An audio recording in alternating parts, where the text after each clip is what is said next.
پیغمبر علیہ الصلوۃ والسلام فرمای ما اذن الله لشیء، الله رب العزت د یو کس خبره د یو کس تلاوت دا دومره په غور باندې ناوري څومره چې د یو پیغمبر تلاوت په توجه ساوري.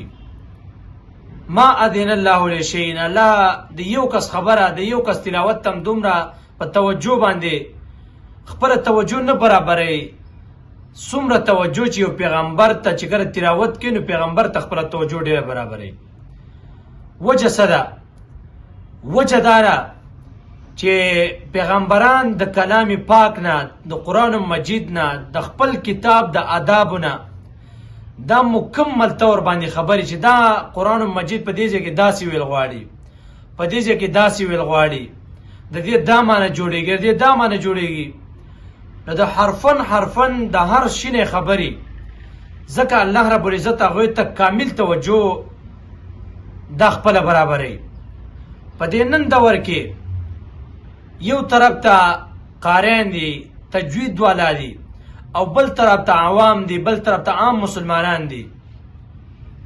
الله رب العزت توجه د قراو ته دا د نیکانو خلکو ته دا زیاته برابرېږي. دا ولې؟ مین وجه داره چې دی د قرآن مجید په معنا باندې پوهېږي. دیو چې کله تلاوت کوي نو دیو د تلاوت نه یو خوند اخلي، یو مزت یې اخلي. دیو د قرآن مجید د تلاوت نه یو مزه اخلي ځکه چې قرآن مجید په معنا باندې A to Z پوهېږي. دقه رنګې تجوید والا دی، دیو چې کله تلاوت کوي نو د قرآن مجید هر یو حرف د خپل مخرج نه دا کوي. الله رب العزت دیو ته توجه ډیره زیاته کوي ځکه دیو په دنیا کې عزتمن ګرځېدلی دي.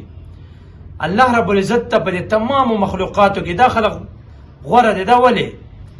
ځکه چې دیو د قرآن مجید د اصولونه، د قرآن مجید د آدابونه دا A to Z خبر دی. ځکه الله رب العزت دیو له عزت ورکړی دی.